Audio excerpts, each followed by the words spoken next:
Yeah. Sixer Saturdays once again. Every Saturday, win, lose, or draw. A lot more losing than anything lately. But we're still here every Saturday at 10 a.m. Tone to Shields, Chalking Up Sports, and my guy Mike Sports Vibes. And what's going on, you guys? Let's talk about it. Let's talk about it. We're going to talk about everything we need to talk about. I'm going to be honest with you guys. I didn't write down a single note for this show because I don't even hardly – I'm hoping we just feed off each other's conversation because I feel like I'm done. I don't even know what to say anymore about this basketball team. The Sixers are 2-10, and it's getting closer and closer to look to you know, we're losing hope as the losses go by. Before we do get started, before I get all your guys' thoughts on everything, I want to shout out a longtime sponsor of the channel who asked me to promote something for him. CSBBALL.com.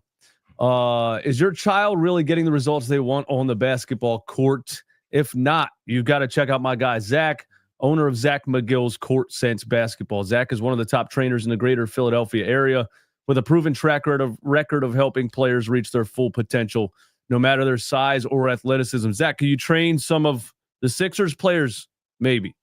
Your child will get personalized coaching focused on getting in-game results. Zach teaches players to be a constant threat, outsmart their opponents, and make elite-level plays on both ends of the floor. If you're serious about unlocking your child's full potential, Zach is offering a free trial session to the first 20 people to sign up using the link in the description. There's no time to ramp up. Click the link now to claim your free session. Visit csbball.com to learn more. Shout out to Zach at csbball.com. And yeah, what's going on, guys? How you feeling? Mike, I'll let you go first, my brother. You know, I really respect your basketball mind, so I need to hear what you got to say. All right, man. I feel terrible right now about these Sixers, man. I'm tired of hearing ramping up. I mean, my goodness, how long do you have to ramp up? How do you play in the Olympics and then you look like this coming back from your injury? I am so frustrated with the best player on the team, and his name is Joel Embiid. And I'm a more optimistic fan. I'm not trying to give up on the season. And Joel Embiid, those who know, he's my favorite player in the NBA. But my goodness, I gotta call him out. There was moments in the game, oh my gosh, yesterday's game where I don't know who stole the ball from him, and he put his hands up like this, like, dude, it's your fault. You're not paying attention. How you have no one to blame but yourself, bro. You don't have no hustle. You don't have no lift on your jump shots. All your jump shots are barely touching the rim. His body language is so off, and for us to get to the next level and that championship level, the best player on our team has to have better body language. Even when things are going wrong, you can't show it on the court. You just got to ball out, man. And him, and then it's a dang on shame that we put all this money into PG. I want to say PG-13. I wish we can go back to the PG-13 because the PG-8 ain't balling right now. We need to go right back to PG-13. How do you give him all this money? And this man looks like, and I hate to say this, but I got to keep it real.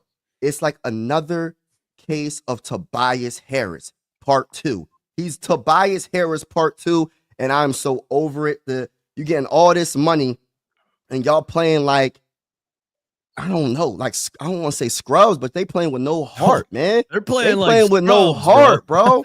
Yeah, they playing like scrubs. You're right. They playing like scrubs, and it's just like, where do we go from here? We got Sixer fans, and I'm starting to think it as well. They talking about tanking the season. How can you tank this season right now when we're paying these dudes all this money? First of all, who's going to want those contracts that we just paid these players? And second of all, I don't want to go through the process again. We went through the process drafting Ben Simmons. We tanked, we got Ben Simmons. We tanked, we got Markelle Fultz. So who's to say if we get the guy, what's his name, Cooper Flagg, he ain't going to be another Tobias Harris or something. But like when we drafted not a top 10 pick, we drafted Tyrese Maxey. We drafted Jared McCain. So it's not about getting the first overall pick and tanking. It's about development. It's about the what's the word I'm looking for? The leadership in the locker room. But it's another word I'm trying to think of. But it's something in the Sixer organization that is contagious. When players come to the Sixers, they forget how to shoot. They forget how to play. I don't understand about Caleb Martin. I'm just lost with words, man. The man forgot how to play on offense. So I got so many feelings, man. I'm all over the place. But this Sixers team is the most frustrating team that I have watched over the years. It's even more frustrating than watching the process days because we got all this so-called talent and they're not balling out. So that's all. Go ahead, y'all. Go ahead. Mike, I loved what you had to say, man. You nailed it. You said something really interesting in regards to just how they look and how players look when they come here and just the overall product, right? I'm ready to commit and say the Sixers are a poorly coached basketball team and have been poorly coached for several years. They have no culture. They have no foundation. They have no farm system or any kind of proven track record of developing on a consistent basis. I know Tyrese Maxey became what he became, but I'm willing to bet he became what he became because of his hard work in the offseason, not because of what he learned from whatever coach he had in Philadelphia. Jared McCain already came ready-made. Joel Embiid was already a generational talent when he came to the league. All he had to do was just keep doing what he was doing to stay healthy.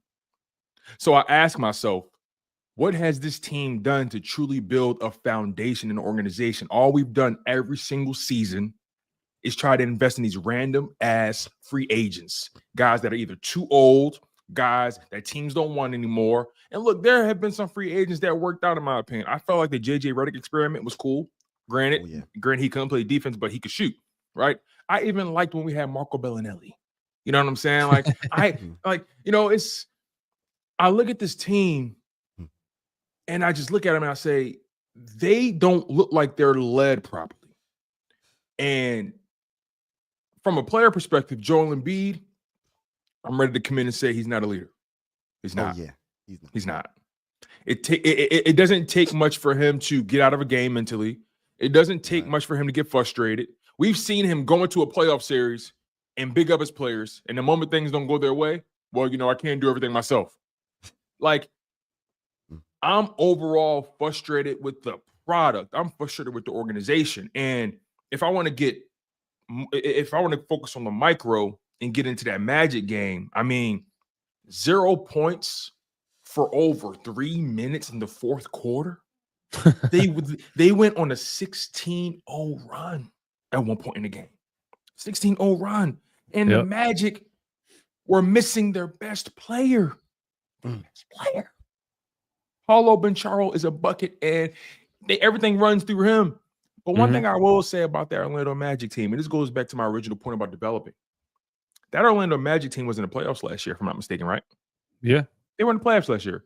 But they took their lumps year after year after year, developing players, making sure they brought the right guys in, the right coaches in, trying to find the right combination of talent and athleticism and shooting. And listen, that Magic team is going to be all right because they play really, really, really good defense. They live in your chest.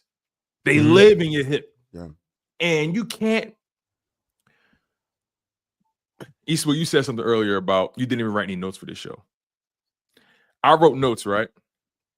But then after reading over my notes, I realized I'm writing the same shit every game. Exactly. So I really don't have to write anything else.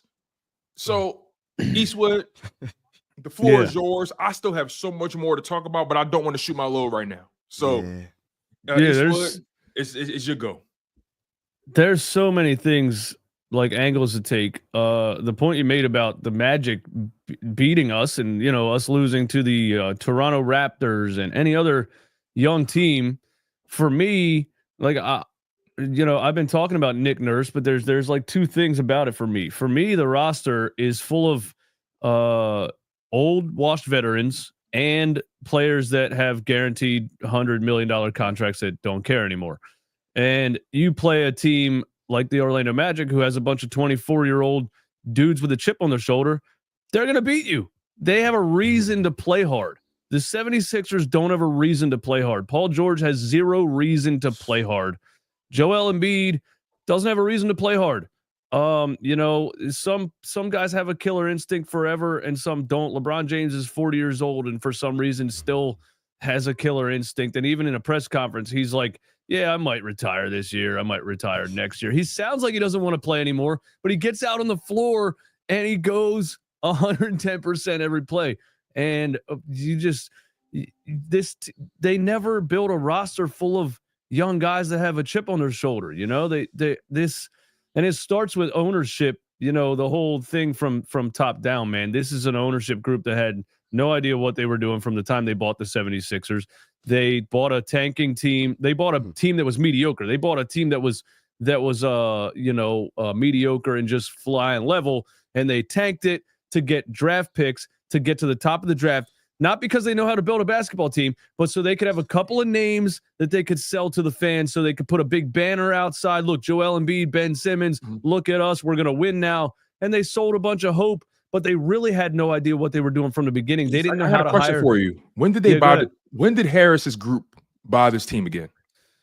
Right before they hired Sam Hinkie, 2009, I want to say. It might have been before that, but right around that era, right before the Drew Holiday trade and Sam Hinkie, tanked the whole team. They had no idea how to build a team with a management group that could instill a culture of winning and things like that. You know what I'm saying? They really there's a bunch of rich dudes that just bought it. They were like, I don't know, get this guy. And Sam Hinkie, the analytic nerd that was like, let's do this to get to the top of the draft. I'm sorry. We loved Sam Hinkie at the time. The shit didn't work. He was terrible, drafted 4 centers in a row. The shit was terrible from the start. And it starts at the top. They just, and you're in a position where the ownership isn't going to change because they keep making a profit no matter what. How could I don't see it going in a different direction. They've messed up so many times over and over and over again. And they just keep like, well, let's just get the experienced coach that has a championship. Let's just get an experienced GM. And now you have another coach that's doing kind of the same thing Doc Rivers did. My way or the highway. I won a championship. I know what to do. It's not working. He keeps doing the same thing. But you have a roster full of old guys because Daryl Morey, for some reason, doesn't think that age is a thing in the NBA. He loves any player that used to play for the Houston Rockets. Oh, and then Nick Nurse with the Kyle Lowry thing. I'm blown away. None of it makes any sense. None of it makes any sense. Eastwood, it's funny. You know, you mentioned, Nick Nurse and how he's essentially another Doc Rivers.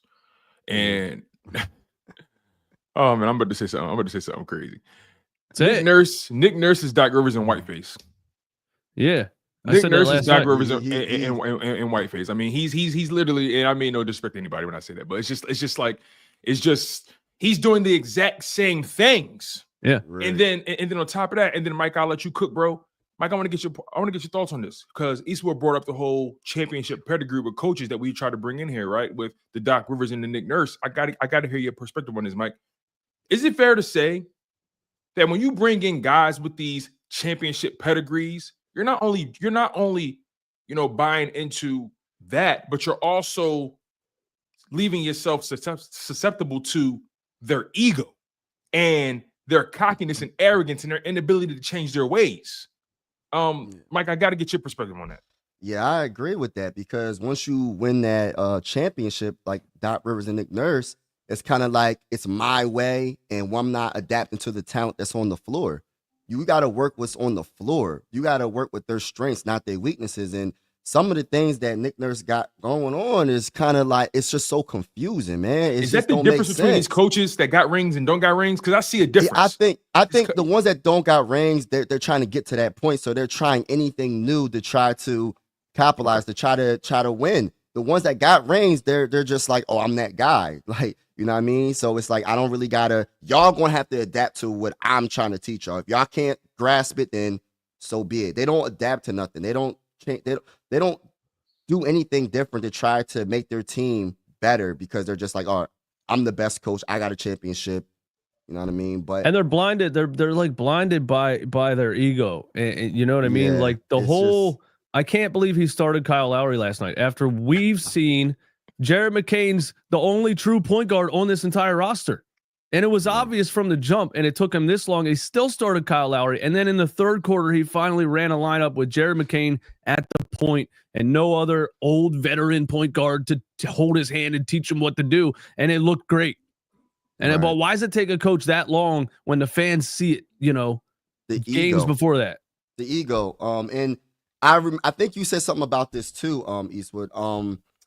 It was when Eric Gordon checked in the game, and as soon as he got in the game, he tried to make a pass, and it was a fast break turnover for easy dunk. This or was whatever. That was the fourth quarter. Yeah. And look, man, I just don't understand. I was so desperate in watching that game. I said, yo, put Reggie Jackson in. I'd rather see Reggie Jackson and Jared McCain in. I don't want to see Eric Gordon in. I don't want to see Kyle Lowry in. I'm that desperate, but it's just like what makes the game yesterday so bad is because you have supposedly a superstar and a star, and they weren't the best players on the team. The best player on the team last night was Jared McCain, a rookie, which he's going to be the rookie of the year. That's a dang on shame. And even though Jared McCain fouled out, my mindset was like, dang, he fouled out. We don't have a chance. And that's not a good way to think as a right. You don't have a chance because he fouled out. But don't you got Joel Embiid? Don't you got Paul George? Don't you got this championship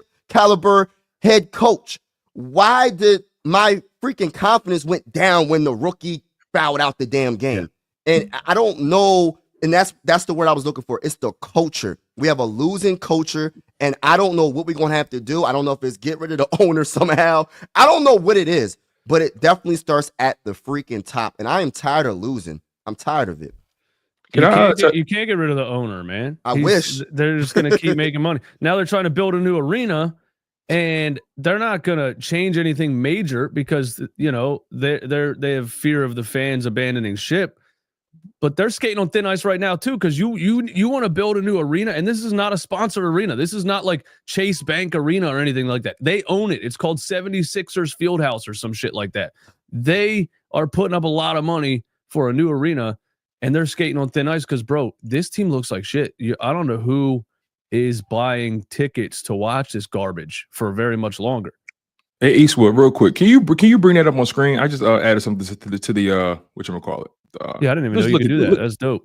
Look at that. Look at that. Look at that. Wow. Look at that. That's a max player. That's a max player. Paul George is averaging 2 points and 1 assist and half of a fucking rebound in the fourth quarter this season. Bro, the lack of effort is unbelievable from this guy. I'm telling you, from in the first quarter of this game last night, I saw such a lack of effort from this guy. It looked like he was playing on a playground. It looked like, you ever play a pickup game with a bunch of like your little cousins or something, like a bunch of little kids, and you don't want to do anything, so you're just jogging and passing around the ball, and you know, that's what he looked like. Oh, he had drives to the rim where he just jogging past the ball. I'm like, are you playing a real basketball game, bro? Are you playing a real basketball game? Look, that's what I want to ask y'all. Why is he driving to the lane and then he passes up a layup or a dunk? It's like, why is he passing into it for a lower percentage of making that shot? He's throwing it to well, Jared McCain can make the three, but you're throwing it to Yabusele, even though Yabusele's been hot from three. It's just like, dude, be aggressive and finish strong at the rim. Why is he so passive? Like, he looking like Ben Simmons out there, bro. I don't know what's going on. He looks like Ben Simmons and Tobias Harris combined right now. Yes, probably worse. He had one play, I think, in the first quarter where he drove to the basket. All he had to do was just go up. He probably would have got fouled. Right. He decided to do some weird ass bounce pass to Kelly Oubre. He made it, but it's just one of those things like what are you? It's like, bro, if you got that close, why don't you just put your hand up, bro? Last game, he threw a cross-court skip pass to Kyle Lowry in the corner, smothered over his head. The guy's 4'9". Why are you even throwing the ball over there? Dude, it's crazy. He has no intention of being aggressive and trying to get to the rim right now. And it could be a blessing in disguise that he's playing in Philly, because you can't get away with that for very much longer. You know what I mean? No, as soon as this fan base sees that more than a couple times, bro, they're gonna boo you every time you pass up a shot or go to the rim slow or whatever you're doing. So there might be a little bit of a motivation there. Like, you know, I don't want to get clowned by that. I got 4 years of this. I don't want to get clowned by these fans. So maybe, but he looks like a podcaster playing a pickup basketball game right now. That's what he looks like. He looks like us out there on a Saturday morning, and we don't want to sprain an ankle, so we're not going to go very hard. You know, that's what he looks like. Oh my God! Somebody called him Pandemic P. Yeah, because in the bubble he played like a fraud and shot the ball off the side of the backboard, and then he blamed it on Doc Rivers. Right? Wasn't he one of those? Wasn't he one of the guys? Oh, the matter of fact, that whole Clipper. I'm trying to think. That whole Clippers team was like, oh yeah, you know, the bubble really messed us up mentally, all that kind of stuff, being away from our families, all that kind of stuff. Come on, man. Man. You're not going to war. You're not going to war. Yeah. You're playing basketball at Disney World. He blamed it on Doc Rivers too. He said Doc used him Doc tried to use him like a JJ Redick, and that's not what kind of player I am. And I'm getting the same James Harden, Ben Simmons vibes. These narcissists that make excuses. Nothing's ever their fault. Everything's everyone else's fault. Delusional. They've been the best since they were a little kid. It's etched in their mind. I'm the best. How could I be wrong? There's a lot of I'm seeing a lot of similarities with this guy right now, man. I got a question for y'all, man. So, what is the best thing about this season so far? Jared McCain. Jared McCain, right? Jared McCain, without a shadow of a doubt. I mean, he's been phenomenal.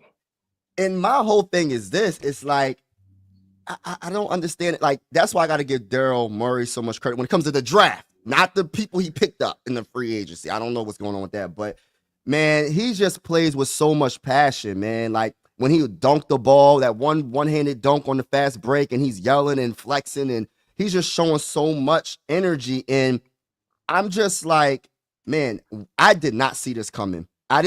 We literally have a Tyrese. See, this is the only positive so far. We have a Tyrese and we have a McCain.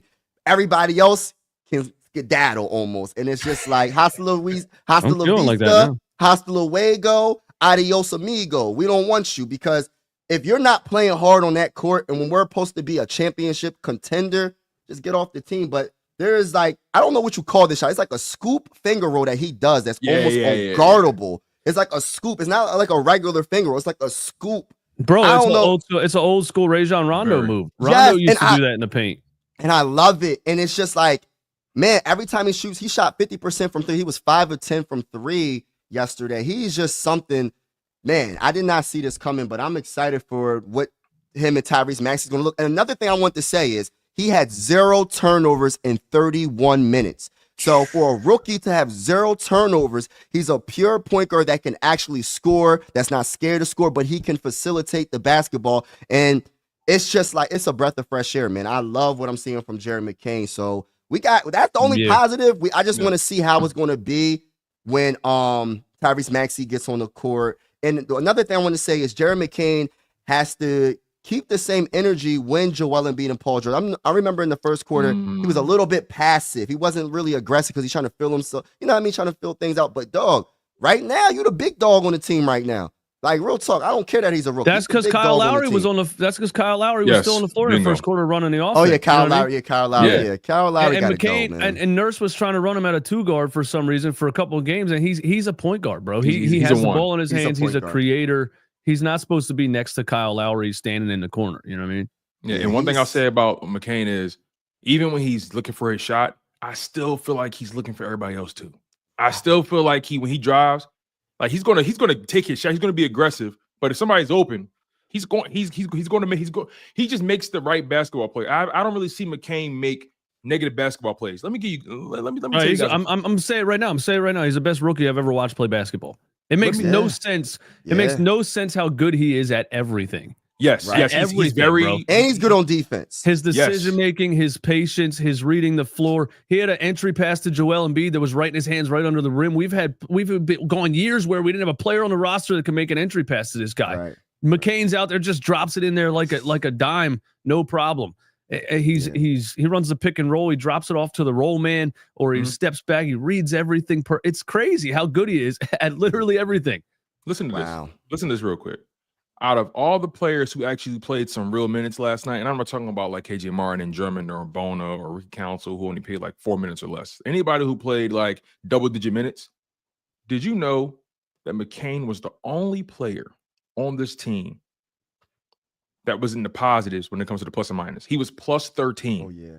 Plus 13 when he was the only starter that had a plus in the plus minus column. Paul George, minus 11 went on the floor. Caleb Martin, minus 9. Joel Embiid, minus 9. Kyle Lowry had the worst plus minus on the team last night. Minus 15 went on the floor. Jeremy McCain, let me tell you. 13. What does that tell you? It tells you everything. Let me tell you, it was so obvious. I could have told you that plus minus stat without even reading it because you could see the plus minus happening within the game. You know what I mean? The third quarter, the McCain lineup at point, the Sixers went up 9. And as soon as he went to the bench, Lowry came back in with Embiid. Well, first they had a Paul George lineup with where Paul George was supposed to be running the offense. That lineup was terrible when McCain went to the bench. Then he brought in Kyle Lowry and Joel Embiid, and these guys looked like 95-year-old basketball players out there together. So those lineups, every time McCain went to the bench, those lineups tanked. You know what I mean? That's what a plus minus is. It's a lineup stat. And as soon as he came back in, he brought him back. So I would, if you would have told me he was a plus 40, I would have believed you. Right. Here's the thing, though, Mike and Eastwood. Sometimes when you're watching the game, it's not that obvious. It was so obvious. Yes, it was beyond obvious. It was night and day. It was oil and water. It was black and white. There was no in between. When McCain was on the floor, they were awful. When McCain was on the floor, they actually looked like an offense. And let's be honest about this. It's not like the Magic shot the damn building. They only put up 98 points. Right. 98 points. And you only were able to generate 86, and what McCain had, what, 29? 86 points. That's disgusting. That's in this day of basketball where you can't play defense, you can't touch nobody. Bro, dudes used to score. They used to score 86 in like the 70s without a 3-point line. Right. So I don't know what's going on with that, but I got a question, man. And this has been bothering me since last season, ever since Nick Nurse been a coach. Matter of fact, going back to Doc Rivers. What's going on with the rebounding? The rebounding, there's so many possessions, so many extra possessions that the Magic got from the offensive rebounding. It's just like, I don't understand it. Like, what is it about the Sixers where they cannot rebound? Yabusele probably had like 1 rebound, 2 rebounds yesterday. Joel Embiid, I don't know what's up with him. It's just like, what happened to the boxing out? What happened to the little things in basketball to get rebounds? It'll be 6 Sixer players looking at the ball, waiting for it to drop down. There'll be one Magic player in the paint, and that one Magic player will somehow get the rebound. And it's so frustrating watching this team get out hustled for the board, because in order to win a championship, you have to rebound. If you don't rebound, you're going to lose every single time. So what is it about the Sixers, man? You know Coaching. what's Coaching. You know what's wild? It's the coaching. Yeah, coaching. Yeah, I gotta be. You know what's wild though? The best technical, like fundamental rebounder right now, outside of probably Andre Drummond, is Jared McCain. Dude, he does everything the right way. He even boxes out. He even slides in front of his man and like puts his body in him and boxes. He won't get. He's too short. A lot of times he just gets jumped over. But as far as fundamental boxing out, he's like the only one that does it. He hasn't had time to pick up those bad habits. That's what it is. He hasn't been here long enough to pick up the bad habits. Like it's coaching. At the end, it's coaching. Mike, when you bring up the little things, right? It doesn't matter what sport. When you start talking about the little things, now we're talking about coaching. Now we're talking about what you're installing.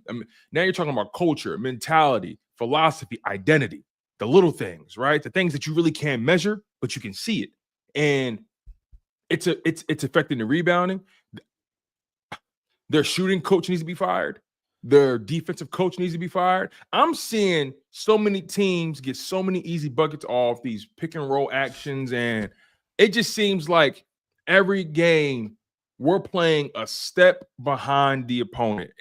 I feel like the opponents are playing on, rookie in terms of the ease for them, and we're playing on Hall of Fame. Like it's everything is hard as hell for us. It's ridiculous. Yeah. I'm getting much closer to blaming the roster than the coaching, and I'm seeing Nick Nurse again. I keep calling him Doc Rivers. But the thing that I'm seeing is I'm just starting to believe that maybe NBA coaches don't matter a whole lot. If you really look at this roster, it's terrible. It's short and old. Daryl Morey, they were like, hey, look, he finally has all the cap space to build a good team, right? The only players under contract were Joel Embiid and Tyrese Maxey. The rest was a clean slate. He could have taken this money and put together whatever, as far as free agents that were out there.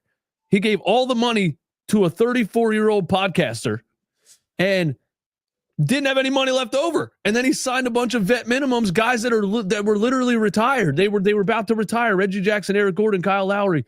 Kelly Oubre signed at the end of the offseason last year, almost didn't even make it onto an NBA team. And you're seeing why that was, also because he's a great athlete and a hard worker, but he's not a very smart basketball player at all. You know what I mean?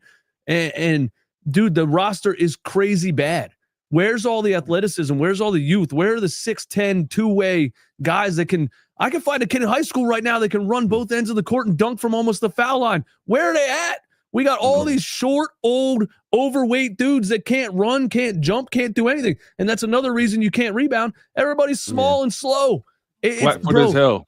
This roster's horrible. And when you look at, say, Joe Mazzulla right now, Boston Celtics, could Joe Mazzulla get more wins out of this team right now than Nick Nurse is getting out of this team? No, I don't think so. I don't know. What would he do differently? What would he do differently? Could Steve Kerr get more wins out of this Sixers team right now? What could you do differently? I'm getting annoyed that he won't play the young guys, but is Lester Canones and Justin Edwards and Ricky Council really going to equal more wins? You know what I mean? This roster is bad. And he gave all the free agent money to one guy and then had no plan outside of that. It's crazy. Maybe it won't equal more wins playing those young guys, but at least your offense will be playing faster. You'll be more athletic. You'll see guys being able to affect the game more because they're younger, more athletic. They got more bounce. You feel what I'm saying? Like when you got Kyle Lowry and Eric Gordon on the floor, they're fat and old. They're fat and old. I'm sorry. Like they are. They look like they're playing with cinder blocks in their feet regularly. And quicksand. Yes, I couldn't believe he put Eric Gordon back in the game in the fourth quarter when you're already getting beat. It makes no sense, bro. And then he turns it over. Turned it over immediately. It was one of the worst turnovers. Like the ball hung in the air long enough for me to knit a sweater, make breakfast. Like the ball just hung in the air, bro. Caleb Martin did that a bunch of times too. Caleb Martin, I think, had 4 turnovers in this game. He did that a lot too. Awful turnovers in the second half. Awful. Why are they so nonchalant when it comes to passing the ball? It's like, yeah, I'm just gonna do this little soft, not gonna have no thinking process on. I'm gonna just try to get it to you, not really think about it. Like Joel Embiid, like some of his turnovers, I'm like, dude, what are you doing? He had the ball out here. He had the ball all the way out here and got mad and was looking at everybody else like, what happened? Yeah, are you serious? I don't understand. All that does come back to coaching. The intensity, the attention to detail, the just nonchalant lack of effort, all that stuff. It does. And Nick Nurse was supposed to be. I used to say the same thing about Doc Rivers. He was supposed to be the guy to come in and that holds players accountable and is going to get in somebody's face and say, "Hey, you're not playing good enough." And it's not seeming like he's doing that right now. It goes all the way. It goes all. My bad, bro. It goes all the way back to Brett Brown. Like even Brett Brown, it seemed like. Correct me if I'm wrong. We wasn't a good rebounding team, right? Or was we? Was we a good rebound? No. Not really. You know what I mean? It just goes all the way back there. Like nobody's held accountable. Like the superstars can get away with everything. In my opinion, if you're that coach, if Joel Embiid ain't playing, and like when we had Ben Simmons, when you're not playing the way you need to play, they need to get benched, bro. Somebody got to be held accountable for them not hustling. The hustle plays, man, is the reason why we lose it. But the one play that I really was like, yo, why is Joel Embiid? Remember in the first quarter, Joel Embiid turned the ball over and then he dove on the ground and tried to get. I'm like, dude, you just got your knee repaired, bruh. You just coming back. Why are you diving on the floor? But then I can't really complain because I want him to hustle and be aggressive. But it's just that was fake hustle, Mike. That was fake hustle. Cool. That was fake hustle. It's like, yeah, I turned the ball over. Let me act like I'm trying to get the ball. That was fake hustle, bro. I'm telling you. Go ahead, Tone. I got something after you. Go ahead. Yeah. I was just Mike. You brought up what did you bring up before the Joel Embiid dive for the ball? You mentioned Brett Brown. It's like we can't rebound back. Yes, it's a culture thing. It's really accountability. Bingo. It's not on this team. So I'm glad you said that. So Brett Brown, Doc Rivers, Nick Nurse, and we're seeing the same issues, the same fundamental issues: lazy passing, lack of fundamentals when it comes to rebounding, no boxing out, lack of intensity.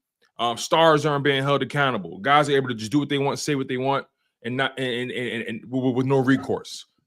It's a culture issue. Yeah, that's like from top down.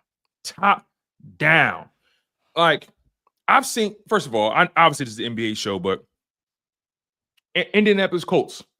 They said, "Oh, Anthony Richardson, you tired? Okay, we'll give you 2 games rest. Go have a seat. He's the franchise. He's the star rookie they drafted last year.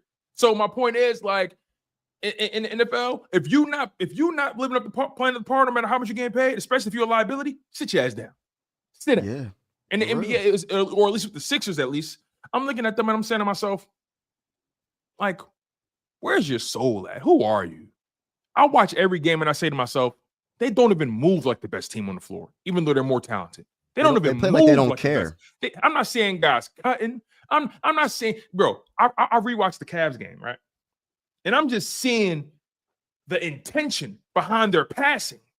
It's like the first play, they passed the ball like 5 times. All of a sudden, bang, bucket. I'm like, yo, like, because Joel and Paul George weren't out there. There's no pecking order then. There's no, I got to get it to this guy. It's just dudes playing basketball, sharing the ball, moving and screening, being aggressive. Just the intention of the passing with Cleveland is like, it seems like when they're passing, they know what they want. They know what they're doing. There's intention and it's not lazy passing. The Sixers just seem like they're throwing lobs at everybody, throwing lollipops in the air. There's no system. It's no there's no system. There's no game plan. Like, what is what's the our game system? Plan? Like, what is it? Like, because even when your best player goes down, at least you can rely on your system, right? Right. What's our system? What's our what's our identity? What are we trying to, besides win the game? Obviously, what are we trying to accomplish when we play? I'm just starting to think the players on the roster make it happen, and the Sixers don't have they don't have the connectors on the roster at all. They don't have Derek White type of players, Drew Holiday type of players.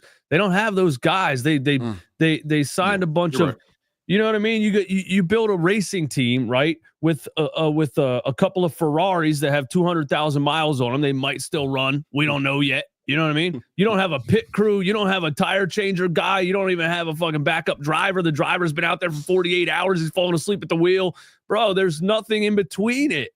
You know what I mean? Kyle Lowry and Eric Gordon. What are we doing? You ever play pickup ball, and with a bunch of randos and it's terrible. And then, there's no real rhyme or reason for anything. But sometimes there's that one dude that's a real point guard mentality. And there's a little bit more order and he's hitting people on the open pass and shit. Like, I just think players have a mentality and the right players with the right mentality bring that order to the game, and they don't have enough of those guys with the right mentality. That's what I'm starting to think, because we've changed coaches now how many times? Yeah. That goes back. So Mike, that goes back to roster construction. That goes back to team building, and Doc Rivers thinks he made Rajon Rondo. Rajon Rondo made Doc Rivers. You know what I'm saying? Right. Rajon Rondo made Doc Rivers. That dude was a genius point guard at 21 years old. And that's one of the main reasons that Celtics team won that championship. He made Doc Rivers. That's what I'm saying. Sometimes you just get those players that have that knack, that instinct. And this team has a lot of players that don't have it. Whoever their GM is the one that drafted him. I'm not sure who their GM was. Danny Ainge. Danny Ainge was. Oh, so he drafted him too? Gosh. I think it was. I could be wrong about that. But I think it was. But what's the common denominator, though? Going back to Brett Brown, the comment, and I don't mean to blame, but I'm going to have to say it. Joel Embiid, man. It starts with him. He's the best player supposedly on the court, and then it goes back to, I can't even be mad when fans be like, yo, we're going to have to trade Joel Embiid. When they come out with the stuff like, oh, I'll trade Joel Embiid for Giannis, man. Who wouldn't at this point? You know what I mean? But I'm just saying, like, it's the common denominator is him, because it starts with the best player on the dang on court. He's supposed to be the best player, and it's his mindset. Like Shaquille O'Neal, what did Shaquille say about him recently? I forgot. It's like the mentality that he has. He said he is never going to win a championship or something he said in those words. And I agree with that. His mentality it's just a joking, playing mentality. Man, you got to change that up, man. You got to have more of a mentality like, yo, I'm going for it. We dominate in everything. I want to be the best player on the court every single night and dominate in that paint and dominate in every way possible. And he doesn't have that mindset. Some of the shots that he be putting up is just like, dude, why are you doing a fadeaway jump shot? And when you could just back somebody, I know it's a lot of double teams and triple teams. He gets double teamed a lot, but sometimes it's just like, dude, you make some of the simple things so hard. Just back the bull down. If he double teams, then pass out the double team and just make it simple. You're doing fadeaway jump shots. And then he did this ugly hook shot. I'm like, come on, bro. He looks afraid right now. He looks afraid of the physicality, and it might have to do with the surgically repaired knee, man. He might be going out there and trying to play, but he can't really play the way that he's used to playing because he just looks like he gets under the rim and he pump fakes 12 times in a row and then drops the ball out of bounds. Like it's so bad right now. And I'm like Joel Embiid is the most skilled center I've ever seen. I've never seen a center that size that could handle the ball like that, shoot the ball like that when he's in his prime, when he's healthy, when he's feeling good. He's easily the highest point per minute in NBA history. When he's on his game and he's in shape, he's absolutely 100% unstoppable. I've never seen anything like it. But I'm tired of watching it now. That's where I'm right. Tired of watching it. I don't care anymore. I'm tired of watching it. It's been 8 years, and what he looks like right now, every year he takes a certain amount of time to get in basketball shape and get going. But this year's looking a little bit different to me. I'm getting less and less convinced that that's going to happen. You know what I mean? I agree. I feel like, it's funny. I was listening to what's my man's name? Bill Simmons. I was listening to Bill Simmons' podcast, right? He said something really interesting. He said, Joel Embiid, and I think this was after his that Knicks game. He said he basically looks like he's in the Phoenix Sun stage of Shaq's career. Oh my gosh. Look, my bad. I didn't even react like that. Oh my gosh. I hope that's not when the case. He said that. I had to really think back to that time. And I'm like, Shaq was at that point. Shaq was just taking the checks. Yeah, he wasn't really caring. You know what I mean? You know, and Eastwood, you said something last night. We extended this man for 3 more years, and it didn't even kick in yet. What convinced you that you should extend him when his health has always been an issue, and at his size, that something like that doesn't get better? Yeah. Do you know how old Shaq was when he joined the Suns? I just Googled it. He was 35. Wow. Absolutely cooked, washed, looked like he was 45, right? DeMarcus Cousins was out the league at 33. Joel Embiid's 30. I don't know why everyone thinks there's all this time for him to get. He's cooked, bro. He's 30 with multiple knee surgeries. People keep getting in the comments and saying he just needs to get his knees right. He's not getting it. You can't get your knees right when you're 30 and you've already had multiple knee surgeries and you're 7'2". There's no getting your knees right. He's on Chandler Parsons on some show the other day said that he thinks eventually the Sixers are going to shut Joel Embiid down for the season because it doesn't look like he's getting anywhere close to like himself. And he just looks like he's forcing it. He looks like he absolutely can't play and he might need to sit. He might need to sit for a year to get the knee right, I guess. I don't know, but it's not looking good. And you know, I don't know, man. Like it's an amazing story coming from where he came from to be an NBA superstar. But like there's another thing like where you're 7'2" and you have this God-given ability that is super, super rare. The ability to watch a video of a jump shot and emulate it perfectly. He watched Hakeem Olajuwon and could just do a double dream shake, turnaround fadeaway. He had a gift, and I'm starting to think he rode that gift the whole way to being an NBA superstar. But does he have that extra gear? Does he have that extra fight in him? You know, I'm not, you know, someone like Allen Iverson, 5'10" out of, you know, South Virginia, grew up in a tough neighborhood, had his back against the wall his whole life. That dude was going to give 110% on the floor every single play. And, you know, I'm not really seeing that from Joel Embiid. And the offseason, I don't think he does a damn thing. I think he lays around all offseason and thinks he can just jump up and play basketball because that's how he's done it his whole life. It's different now. You're 30. You got to prepare your body to get out there. And then I'm tired of seeing him flop, dude. I don't care. I talk shit on Jalen Brunson. I talk shit on Damian Lillard. I can't stand Joel Embiid trying to bait officials, especially when you're already playing like garbage. You can't even put the ball in the hoop. Now you're leaning over, throwing your arms up, yelling at the refs. Get on the other side of the court. Get the fuck out of here with this shit. You know what I mean? I'm tired of seeing it. I'm tired of seeing it, bro. Nobody wants to see that shit. Nobody wants to see it. I'm tired of seeing it. I hear you. I'm with you on that, man. At this point, he's only good for free throws. I mean, at this point, his value is bring him in towards the end of the game when you need crucial free throws. I don't know. Yeah. I don't know. See, my thing is, right, sometimes you're more of a liability. Like Joel Embiid's in a position now where is he more of a liability than he is an asset for the Sixers? Like I gotta ask you guys that right now. Is he more of a ball and chain on this team than an actual asset? Yeah, it's getting to the point. Like let's move on and do something else, man. Why are we still trying to force the ball to this guy in the paint? Stop it. I mean, at this point, it's with Joel Embiid, it's like he's your chance. These are only if we're trying to win a championship now. He's your chance right now. But right now he's just playing I don't think so.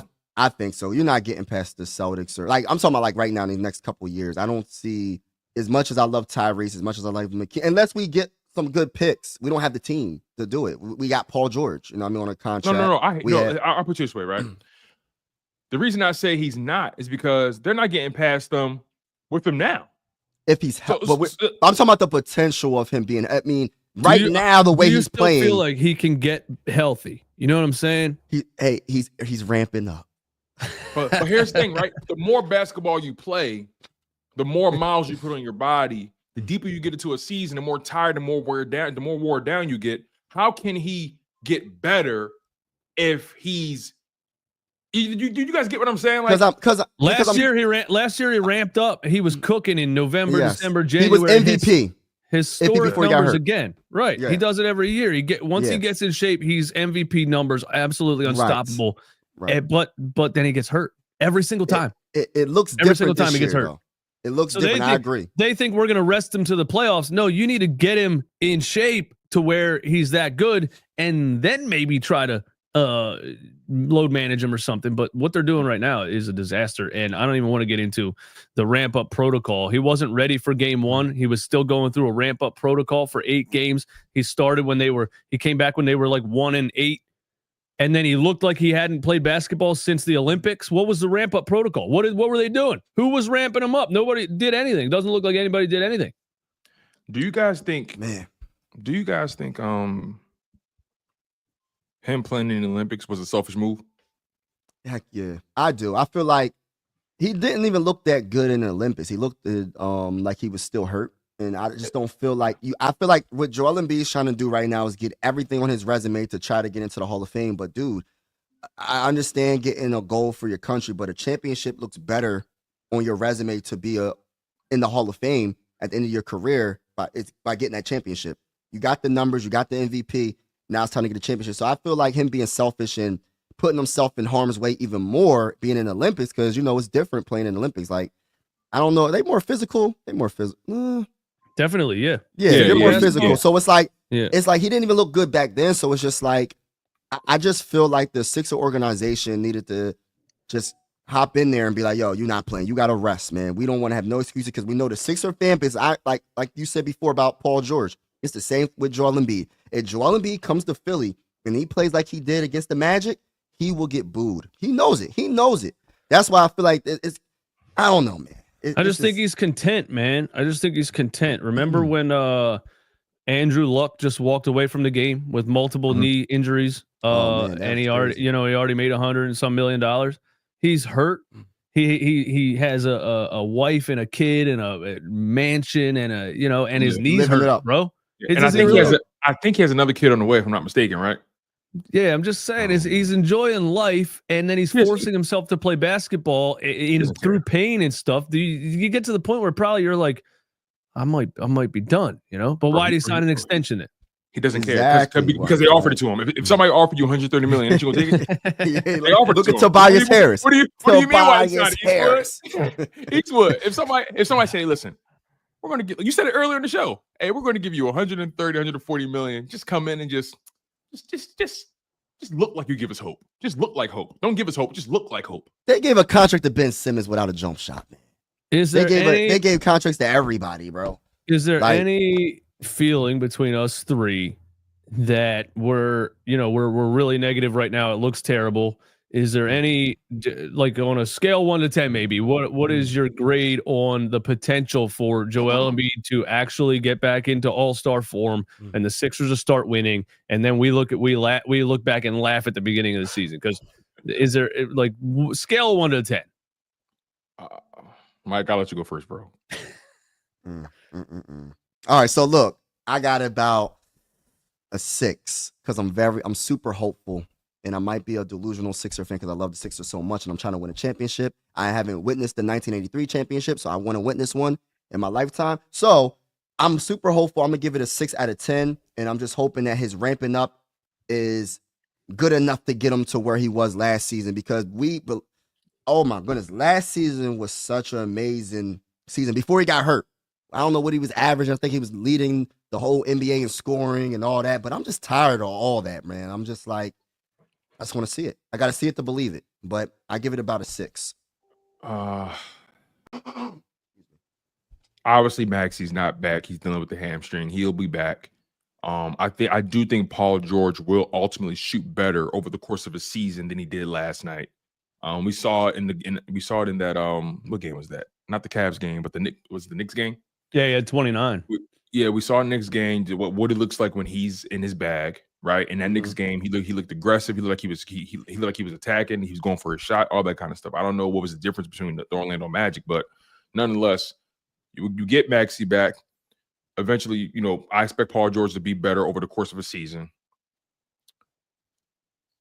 Jerry McCain has obviously shown that he's going to be an asset. He's going to give you points. Jerry McCain is guaranteed to give you at bare minimum bare minimum 15 to 18 points a night, bare minimum. And that's if he's having a bad shooting night. You know what I'm saying? If he gets the minutes. If he gets the minutes. If he gets the minutes. Right. I'll put it to this way. I'll concede because I was gonna say like a 4, but I'll say a 6 as well, Mike. Oh, which is more so on the hopeful side. I'll say a 6 if and only if this team commits to making Joel Embiid the third option. Not happening. Like he just. I just don't. I'm watching him, and again, you guys may have a point where it's like, okay, once he gets deeper into the season, we'll probably see a better product, right? Same thing I said about Paul George. Maybe he'll shoot better throughout the season, but I'm watching this brother, and I'm like, I don't feel that. I don't feel that dominance anymore. No. I don't feel that. I'm not saying that he's not skilled and he's gonna not be able to get you 18 to 22 points a game. I'm not saying that. I feel like he can do that. But I don't think he can be your number one option anymore, especially with his health the way it is. He can't be a number one option. I'm sorry.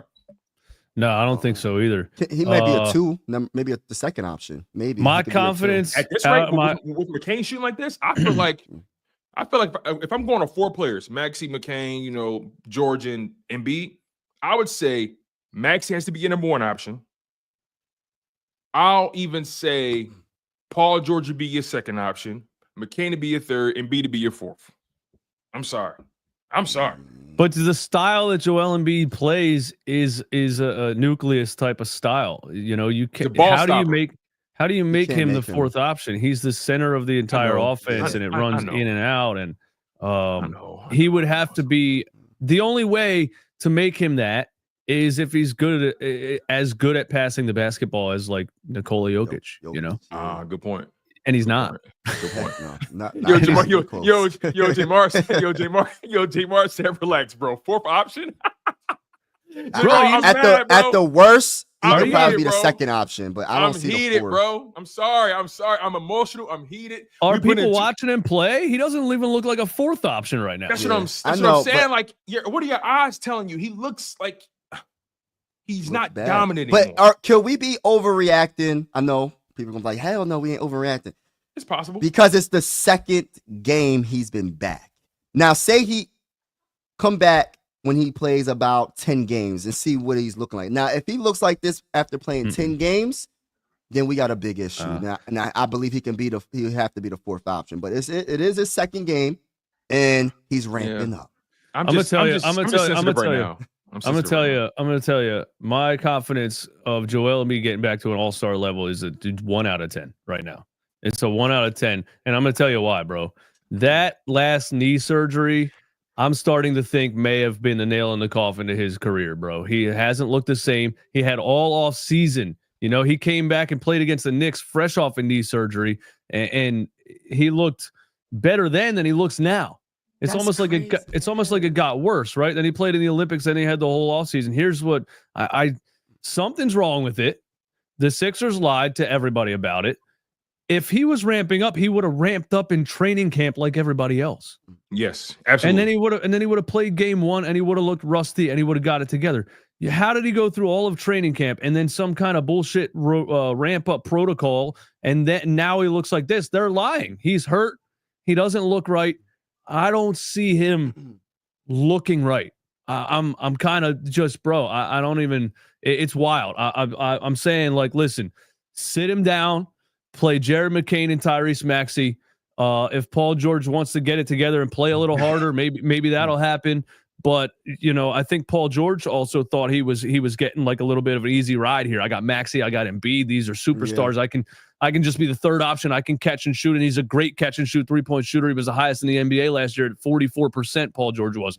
So he's still a really good catch and shoot 3-point shooter, but he's not a $212 million max player. And the way that he's attacking the rim is like timid Tobias Harris, Ben Simmons vibes, bro. It's bad. You know what I mean? So you're not getting that kind of leadership out of Paul George either. I don't think I'm not seeing it. Joel Embiid looks a lot worse right now than he usually looks in the beginning of a season. I think something's seriously wrong, and I think they lied to us, and I think they're eventually going to have to admit it. Yeah, I got a question. Real quick though, for the live chat, I want to ask y'all, right? Give me y'all ranking 1 through 4 as far as option goes. Who should be the first option, live chat? Who should be the second option? Who should be the third option? Who should be the fourth option on offense? Because McCain is in the mix now. I don't care what nobody say. He in the mix. He is in the mix. Absolutely. So I want to ask them, right? Because a lot of people are saying that was a crazy take, a hot take, whatever. Fine. I'm okay. I'm okay the with way he's playing now. That's not crazy though. Because I knew it was a hot take. I knew it was a hot take when I said it. But I want to ask the chat: who's option 1? Who should be option 2? Who should be option 3? Who's option 4? Okay, Ritz says McCain, Maxey, PG, then Joel. You got him over Tyrese. RJ says Maxey, PG, McCain, Embiid. See? Oh wow. See? Okay. Dude, Maxey and McCain are about to cook up together. I am excited for that because they play a different style of game. McCain plays more of a point guard, facilitator, ball handling, run the offense kind of thing that we've been saying Maxey doesn't really have for a long time. Right. And I think those two together are going to be really hard to stop at the top of the key. And so I'm excited to watch them play together, man. Who's the leader on this team right now? At all the players, who's the McCain? Guy? Jared McCain? A rookie? That's a great question. He comes in the game and controls the game. Nobody else looks like they can do anything. No, that's a great question. Then we're in a lot of trouble right now, like for real. And I'm not taking nothing away from Jared McCain because he's balling right now. On the whole roster right now, on the whole roster, Tyrese Maxey. Okay, I could. Yeah. I would have this. I mean, his personality is very light and happy-go-lucky, so I can understand your perspective on that. But if I had to choose a leader, I'm going to say Maxey because PG just got here. So I'm not putting that. Joel Embiid's not a leader. Joel Embiid. Paul George's never been a leader. Paul George's never been a leader. Right. Yeah. Right. So it's between Maxey and and McCain. It's between them two. It's a damn shame.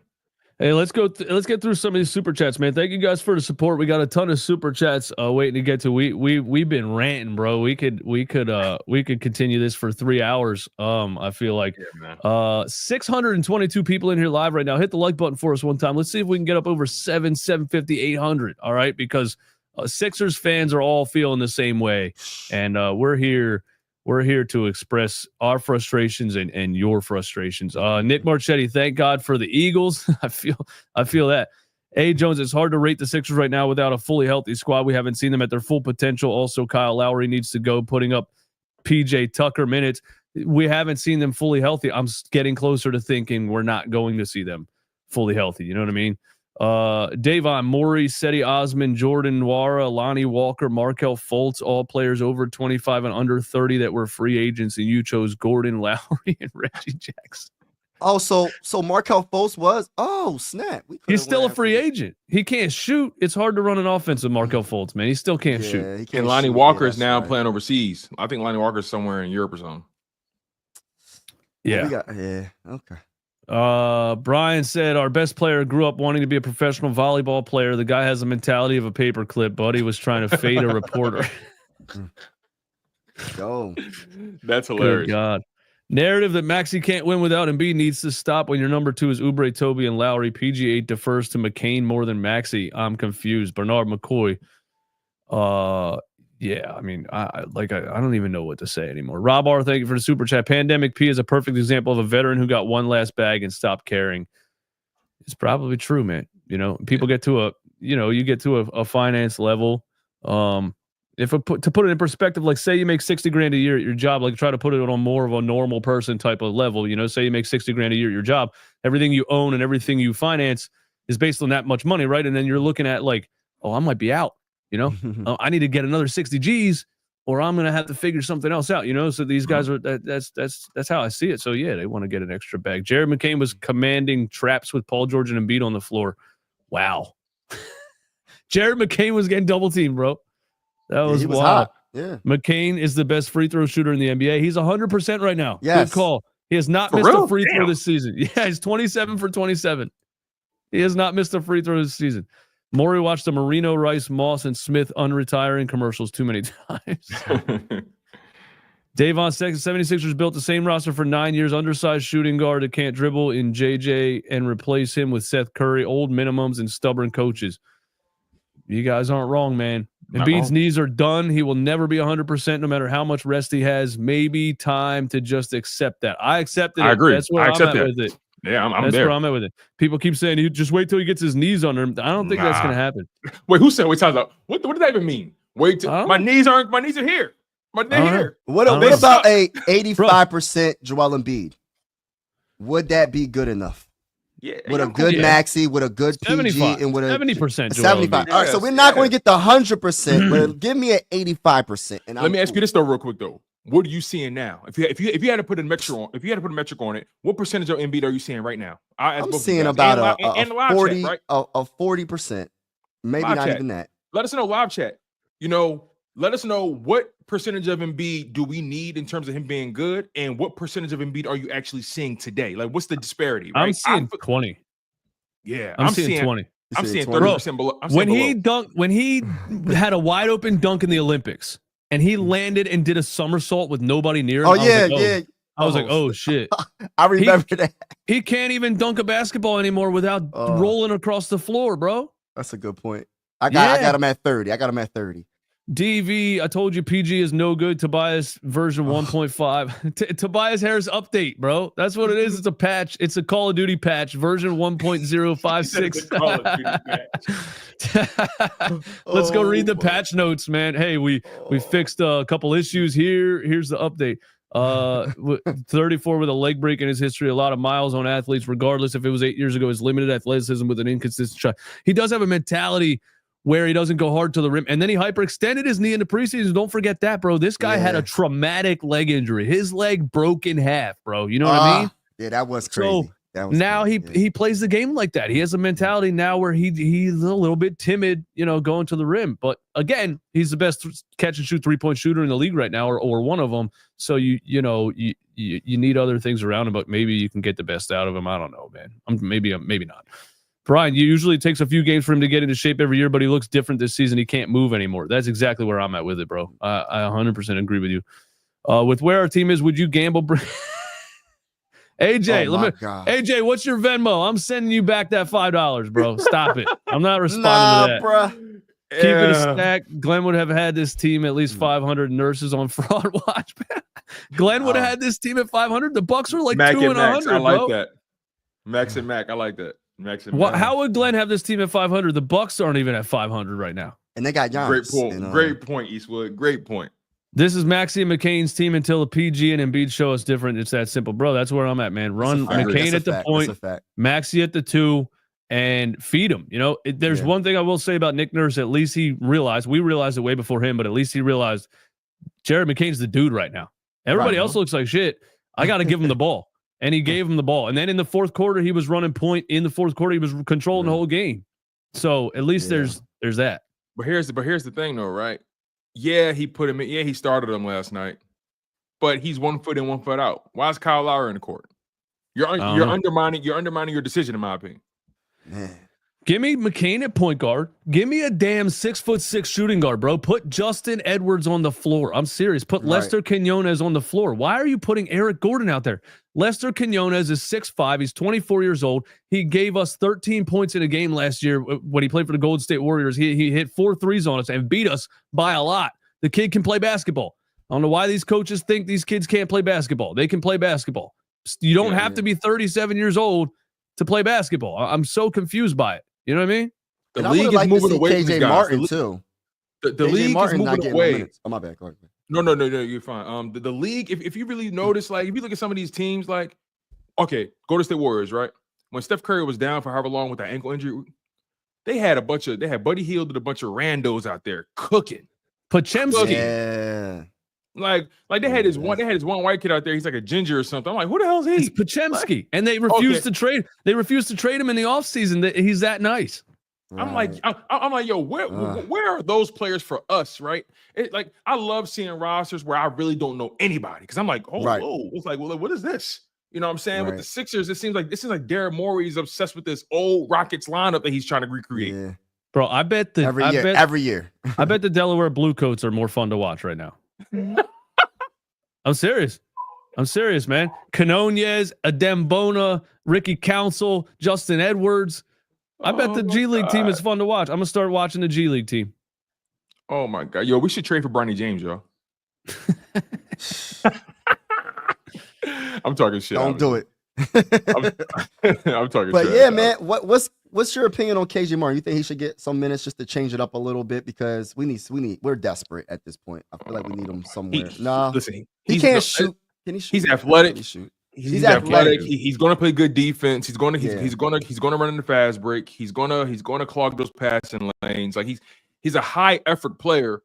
And honestly, I feel like we need somebody like that right now. Like just somebody that's going to shake something up. Anything. He should be getting Eric Gordon minutes. I'll tell you that because at the way Eric Gordon's shooting, I'm like I'd rather roll with KJ Martin. I'd rather roll with Ricky Council. Like Eric Gordon should be a DNP every night. I'd rather see Ricky. He should Council. be at home. Yes. He should be at home knitting sweaters or filing for his AARP, like whatever it is. Like he should be home. Yeah. And a lot of people, for some reason, and it seems like Nurse and Maury too, don't understand that there's an age thing. They just don't even understand it. They think because this player was good years ago that he's still going to be that player, dude. It just doesn't make any sense to me. Somebody said to me the other day, I don't understand what happened to Reggie Jackson. This is not the player that I saw on the Clippers. This is not the player that I saw. He's old, bro. What do you mean you don't understand what happened? He's old. He's done. LeBron James kind of messed up a lot of people's mindset when it comes to the longevity of players. Not everybody is LeBron James. There's only one that ever lived on this planet that I know of. You know what I mean? But that's what I'm saying. Not everybody is him. So when you start getting into your early 30s and all that, these players, especially if you had multiple surgeries or multiple knee surgeries or anything with your legs, it's not going to be the same. It is what it is.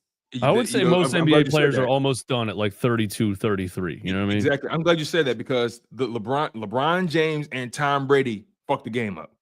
Oh yeah, they got all these old ass players thinking that they're going to have this new life when they go to an organization. Ask Aaron Rodgers, is it sweet? Hell no.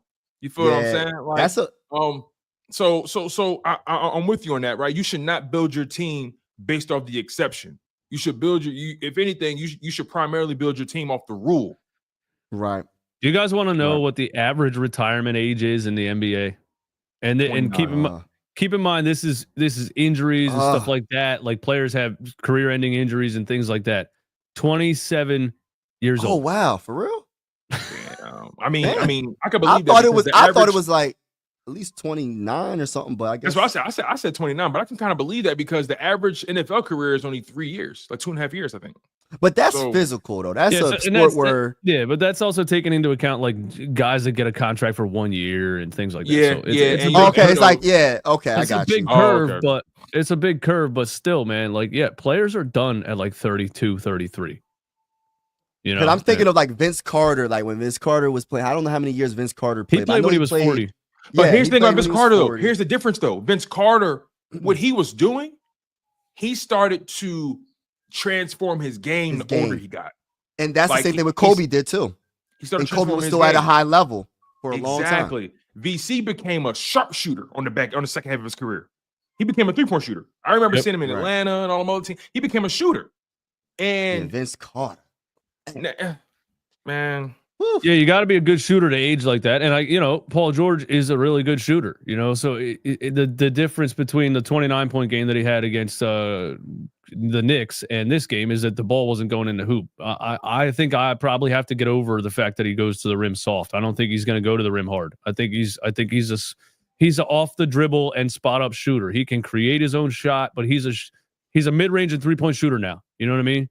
So that's what he is. Who, Embiid? Yeah. No, Paul George. Oh, okay. I'm about to say he's a mid-range and 3-point. Well, Embiid too. Yeah, he's a mid-range and 3-point shooter now. He ain't going hard to the rim. Not at all. If Embiid's not dominating the interior on offense, then where's his value? Let's be honest. He's more valuable on the inside than anywhere else. But he has to be better on defense, though. His defense is trash, bro. It's garbage. He's getting beat by everybody, bro. He's getting out-rebounded by everybody. It's I know it's only 2 games, but it's just he needs to bring it on the defense, too. It's the offense and the defense. His defense, because we know Joel Embiid's a good defender when he's healthy, but he hasn't been healthy. You know what I mean? So it's the defense for me is probably even worse than his offense, and that's scary to even talk about. And guess what? When you're in his position, right? What do you think is going to suffer more than anything? the defense, because he's dedicating so much of his time to be an asset on offense, and he's trying to make sure he can last games and play in crucial minutes. Right, his defense is going to suffer because he's going to try to conserve energy for the offensive end. You have to be good at one side of the dang on court. If you ain't playing on offense, better play on defense. Something has to give. Just like kind of like, and I love Luka. Luka plays just one side. He's a superstar, but he plays one side. He plays no defense. But you have to dominate at least one side. There's not many two-way players. And if you can't dominate on defense and you can't dominate on offense, then you need to be on that dang on bench. Yeah. Even though you're getting all this money. You know what I mean? So they don't have anyone that can guard the rim. If Joel can't guard the rim, Andre Drummond's not good at guarding the rim. Yabusele can't play defense. Oh my gosh, I mean? Yabusele, yeah. Where's the where's the 6'11", 22-year-old that can block shots, bro? We gotta make a trade, man. We gotta make a blockbuster trade. Adem Bona is the guy that can do that. Right. He's 6'10", he's 22 years old. And he had like a 6-block game in the summer league. He was smacking shit off the backboard. Why won't we play these guys? Why is it like that, yo? Like, know, why? Man. Like, I don't know. Nick Nurse got to go, man. We got to fire Nick Nurse, man. I don't know what coach. I don't know, man. But let's end it on a positive note. Jared McCain is the best rookie I've ever seen play basketball. And I'm not exaggerating. I don't see any development that this kid needs. It's insane the way that he approaches the game, the way that he plays with pace and control and confidence. He's not nervous at all. He looks like he's been out there for 7 years running NBA basketball teams. It's crazy. And if it was just one 27-point game and then he got beat up the next game, I would say it's a fluke or it was a really good game for a rookie or whatever. 4 20-plus point games in a row. 20, 27, 34, and 29. The dude's an automatic bucket. He can facilitate. He can run the pick and roll. I mean, he's even rebounding for his size. He's trying his best to play defense. He has good defensive. Everything that's a mental aspect of the game, he's a master at. He might be undersized and get beat on the boards or get beat defensively, but he's in the right position all the time. He's always doing the right thing. And then I saw an interview where he talked about his mental approach to the game, and he was talking about how he meditates and he practices visualization. And the reason he looks like he's been out there for a long time is because he's visualized himself already out there. He's practicing like stuff this is way beyond what most professional athletes. Even he's mentally so far ahead of any rookie I've ever seen. I can't ever. I've never seen a rookie above this mentally for the ready Sixers to go. Or just every team. All right, LeBron James, a couple others. But okay. He's up there. He's up there though. I got you. Definitely. No, I feel you. He's Jared McCain. I'm willing to argue. This may not really be an argument, but he's come out stronger than Maxey did. But Maxey didn't get the opportunity. Maxey didn't get the minutes. Didn't get the opportunity. Maxey didn't get the minutes. Obviously circumstances matter, right? And who can say Maxey wouldn't have came out with that kind of energy when given the opportunity, right? We know how he plays now, so. But you're right, man. And again, every time I get the opportunity, I'm gonna be transparent. Like, I was not on the McCain bandwagon at first when we drafted him. I was picking on the kid. I called him a weirdo TikToker that paints his nails, all that, all that kind of stuff. Seeing him hoop, man, that's a man. That's a man. That's a grown ass man. And the kid has brought new life to the team. Him and Maxey just have great attitudes, right? And when you got a guy like Embiid on the floor that can just suck the life out of you sometimes when things don't go his way, you need a guy like McCain on the floor, man. I'm so happy to see what McCain has done. He's aggressive. For me, the best thing about his game, to me, that stands out is that he knows his game so well. He knows his spots. He knows what to do to get himself an optimum bucket, right? And he has pretty good court vision. He had this one play in the first quarter. He had a bounce pass to Yabusele in the fast break that was spectacular. Yeah, I mean, like the dude balls. I mean, 31 minutes, 29 points, 10 for 17 last night, 5 for 10 from 3, 4 assists, plus 13 in the plus minus column. And on top of that, right now on the season, the kid is shooting 47% from the field, 40% from 3, 100% from free throw. I mean, bro, he's He plays like he's not a rookie. That's what it is. He plays like he's not a rookie. Yeah, and the play that he made last night that I was really like, wow, he drove on the baseline, kicked it out to Paul George, relocated to the 3-point line, literally Steph Curry-esque, and had his hands up, yelling at Paul George to give him the ball back, and he got it back and he hit it. Do you know how sure? Do you know how sure of yourself you have to be to yell at a 10-time All-Star to give you the ball back, dude? It's crazy. It's crazy the level of confidence and just how sure he is of what he's doing. Yeah, he looks more confident than any player out there. If I'm the Sixers, I'm building around Maxey and McCain for the foreseeable future. Yeah, definitely. And that's why I feel like he's a budding star already.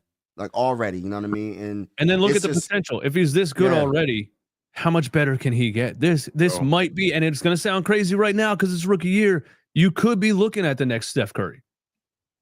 Oh, wow. You know what I mean? Oh, that's crazy to think about. Yeah, he might. When Curry was a rookie, nobody was saying he was going to be the best shooter ever. Of course, nobody was saying he was going to be an NBA superstar. Yeah, no, I feel you. I love the foresight because watching him play again, he knows his spots. He's shooting threes, catch and shoot from the logo almost, like from the logo, like just the confidence. And you said something real key, Eastwood. The fact that he was like, "Yo, give me the fucking ball." Like, yeah, I love that, dude. I love that. I love that, man. And again, he just plays with a flair. He plays with a flair, and the offense just flows way better with him on the court. There's no way Nick Nurse doesn't see that. You had a caller on last night, Eastwood, and I think he asked you, was like, "Yo, do you think they're seeing what we're seeing? Because there's no way they cannot be. There's no way they can be watching this product and say, you know what? I think we're on the right track." Hey, yeah, Eric Gordon belongs out there. Like, so I think you have to. McCain has to be your starting point guard. Maxey be your starting 2. You guys can Paul George your 3. We can argue about the 4, and then Embiid your 5. I don't know, man. I can roll with that. I can roll with that. Yeah, the 4 position is where I'm like kind of iffy because like I'm just so over us getting out rebounded, and Yabusele's not a good rebounder. Nobody's we need Joel Embiid can't rebound. He's 7'1". I don't know how many rebounds he had yesterday. I think he had like 2. I don't know, but it's just like total. He had 8 rebounds. Embiid, yeah, he had, says here he had 8 last night. Oh, yeah, last night. Oh, I didn't know he had that many. But he seemed like it's not. He should have double-digit rebounds. That's what I'm saying. Like we need double-digit rebounds from our 7-footer. But we got to make a trade. I don't know what we're gonna do, but what do we? But what assets do we have that somebody will want? First round picks, an unprotected Clippers 2028. Yeah, that's the most valuable one because the Clippers are going to be underneath the basement by 2028. That's why he's still refusing to trade it. I wish we could do some type of blockbuster trade and try to get marketing, like trade one of our players like a Paul George and like some first round picks, something like somehow. It's Danny Ainge again, man. He fleeced us when he was running the Celtics. I know, but that like right there, but I get it, man. You don't want to trade with Danny Ainge. He's going to definitely get over on us. He refused to trade him last season. None of the offers were good enough. He wasn't trading him for. You would have had to give up Maxey to get him. Mm-hmm. What about what's the blow we just lost to? The what's the Bulls' name? Was it France? Wagner? Yeah, what about somebody? Well, they're not getting rid of him, but like the Magic aren't making any moves, man. The Magic what they're building. They got a good team. Yeah, dude. Jared McCain, I got an analogy. Tell me if this is accurate or not. Jared McCain is the lottery ticket on the sidewalk for the Sixers. Here's what the Sixers are. The Sixers are a man whose his wife left him. His kids hate him. He woke up drunk on a sidewalk. He's homeless. He's got nothing. Everything's gone. And he opens his eyes out of a drunken stupor on the sidewalk with a homeless and sees a lottery ticket there and grabs it. And he's like, you know what I mean? Oh, that's it, God. Bro. Like, how do you find something that good in such a terrible situation? That's a good point. I mean, like he is definitely a lottery ticket. If it wasn't for him, we would be going, man, it'll be so much worse than this, man. Like, if it wasn't for Jared McCain so far this season and just the strides that he took so far this early on in this season, it's just like, it's amazing. And how bad this season had. What were we, 2-10 now? And then we got It's just it sucks. Me saying we're 2-10 is just like, damn. Like what? Maybe you know what I mean? Said, Maybe damn. maybe the basketball gods, you know, we tanked on purpose and nothing good happened. You know what I mean? Yeah. So maybe this time we actually suck. We're not trying to suck this time. We're trying to be good. We actually suck. And now the basketball gods are like, all right, listen, you're sucking the right way now. We're gonna give you a little gift right here. Here's Jared McCain. This is what happens when you do it authentically with some dignity. Because we didn't nothing planned out when we did it, when we were doing it on purpose. We drafted 2 players that can't play. Yeah, man. And then like, so what are we gonna do for the next 5 games? What is our record going to be for the next 5 games? What are y'all thinking? Let me Bring up the schedule for me, brother. Should we look at it? All right, Yeah, I got you. So we got Miami and Memphis on the road. Then we got Brooklyn, Clippers, Houston, then Detroit. We're losing to Memphis. I'll tell you that right now. How is Miami looking? Are they healthy or are they hurt?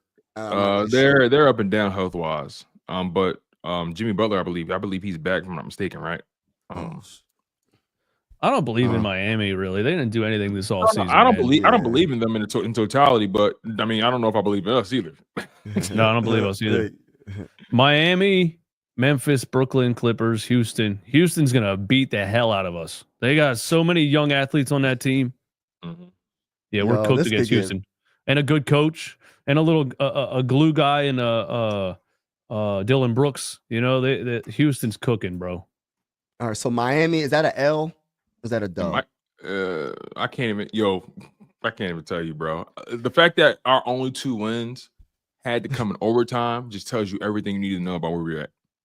Yeah. Let's get a little bit crazier. Let's predict. Look at this. What if Jared McCain starts leading us to victories? Well, that would require Paul George and Joel Embiid to put their egos to the side and let the young boy cook in the 4th quarter. It would require Nick Nurse to stop putting Kyle Lowry out there too. Yeah, that too. That's Nick Nurse. If Dylan, that was me. That was me, Dylan. Dylan, that was me when I said we're going to go 5. We're going to go 5. Remember I said last time we spoke? Oh, that was you, bro? Remember I said, hey, listen, the Sixers are going to win the next 4 games, guaranteed. Yeah, I predicted the Knicks loss and the Cleveland loss. I thought we would beat Orlando and we got crushed. So I predicted I predicted that we would win like those next 4 games. I predicted let me tell you something, man. The last 5 games, the high scorer on the Sixers. McCain, 4 out of 5. Jared McCain, 18, 27, 34, 29. Bro, we got some issues in Philly, bro. We got some issues, bro. For Miami, I got us winning that game, y'all. I got us winning that game. In overtime, I assume? Nah, we're going to win. We're going to win. It's in Miami. In Miami. These guys look like they don't care in Philadelphia. They get to go hang out in Miami, bro. Podcast P is going to do a podcast on a beach resort somewhere. Do we have any update with Tyrese Maxey? Is there an update, or is he definitely? It said 2 weeks, right? And then he's going to be reevaluated. They're going to look at him again. All they said was that he's responding well. They keep saying the same thing they say about everybody. He's responding well to his treatment, and he'll be reevaluated. All right, so okay, so they got an update last night or yesterday. It says Tyrese Maxey's hamstring injury left Philadelphia. Okay, shorthanded, blah blah. Fortunately for the star guard, his recovery is going well, and he may not be sidelined for much longer. Tyrese Maxey, right hamstring strain, continues to progress in his recovery. He has resumed on-court work and will be reevaluated early next week. We can't go by them. Yeah, I know. They're saying he's making progress, I guess, but our only 2 wins are in overtime against bad teams. Who did we beat again? We beat the Pacers and who else? Pacers, and we beat Charlotte. The Hornets. The Hornets. Okay. All right, so I don't know. We're going to lose against the Memphis. I think so. I think we lose. We're beating Miami, in my opinion. We'll see. Ben Simmons on the return. I mean, not. Brooklyn's good. It has nothing to do with Ben Simmons. Brooklyn, Cam Thomas is balling. Cam Johnson. All those. They're playing pretty good basketball for what they are. They again another team that has size and youth and athleticism that can run you up and down the floor. I got us winning that game. If I had to predict the next 5 games, I would say we're going 1-4. I think we're going 0-5. I got us 3-2. The best thing that can happen to the Sixers right now is to keep losing and force management to sit Joel Embiid for the rest of the season.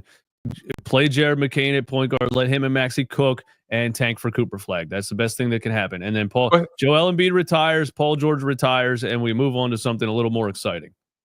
But here's the thing about the NBA draft that I hate. It's a lottery system. Like when you're the worst, when you're the worst, you don't get rewarded for being the worst.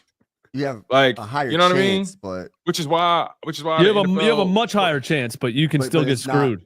Yeah, you can get screwed. Like, who got screwed recently? Because it was like a good team that just got one of the top pick or something. Like a top 5 pick or something like that. Somebody got screwed recently.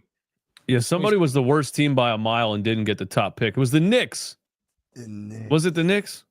They wanted Zion. Yeah, a couple years ago they wanted Zion. It was the Knicks. Yes. They were the worst team by a long shot 4 or 5 years ago, and they wanted Zion, and they didn't get the first pick. Yeah, it was that'd be the Sixers, bro. They could be the worst by a long shot and end up getting screwed out of the first pick. If it has anything to do with luck, they're not winning it. Yeah. Oh my God. But I believe in Daryl when it comes to drafting. Other than that, I don't know. He'll be able to get something good. He's been great at drafting, but what's up with the player decisions, man? You know, Isaiah Joe, some others that year. Then you got Cameron Payne and Buddy Hield last year, who were great guards, great scoring guards off the bench, and you let both of them go to sign Eric Gordon and Kyle Lowry again. His decision making on the roster has been atrocious, man. So I found it. So here, okay, so this is what happened when it came to the draft lottery, right? So the worst teams last year, Detroit had the worst record. Then it was Washington with the worst record. Then it was Portland, Charlotte, San Antonio, Toronto, right? Tell me how, somehow, some way, Atlanta got the number 1 overall pick, and they were one of the mediocre teams. The Pistons, having the worst record, their first round pick didn't come until they had pick number 5. Oh wow! And they were the worst team in the league. I could take it a step further. The Washington Wizards, they were fortunate to be the second worst team, and they got the second overall pick, which is how it should be.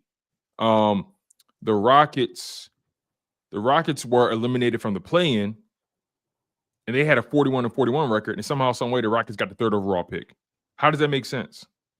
Yeah. How does that make sense? JL, the Sixers' first round pick this year is top 6 protected to the Oklahoma City Thunder. So it would actually be just their luck that they be the worst team in the league and they would fall to 7 in the lottery and the OKC would get the pick. That would be so Sixers, man. Holy hell. Yeah, but hey, man, I think I got all my rants out about this team, and Same here. the one positive I think we all agree is that Jared McCain is just an unbelievable rookie, and so there's something to look. There's something to look forward to. If we're looking at it from a business standpoint, Josh Harris, what you need to do now is make Jared McCain and Tyrese Maxey your new banners hanging outside the arena. You need to move on as fast as you can if you want to keep selling tickets. You got to rebrand and resell because you're trying to sell the same thing and it ain't working. You're lucky with Jared McCain and Tyrese Maxey. You know what I mean? Yeah, you guys got anything else? Max and Mac. That's all I got. Max and Mac. Max and Mac. I still believe, y'all. I still believe. It's Mike still believes. I still believe. You know what I mean? We want to see what happens in these next 5 games. Hopefully we go 3-2. And we'll see what happens. Hey, I want to say this too. I want to say this too as a content creator. A reporter I was listening to the other day, a Sixers reporter said, "I hope this ownership group owns this team forever because these stories just write themselves." You know, and somebody that's looking at it from a job perspective, like you know, they keep giving me things to talk about, bro. You know, so whatever. All right, guys. I love doing this every Saturday morning. We'll be back next Saturday morning, Sixers Saturdays, Tone to Shields, Mike Sports Vibes. We out.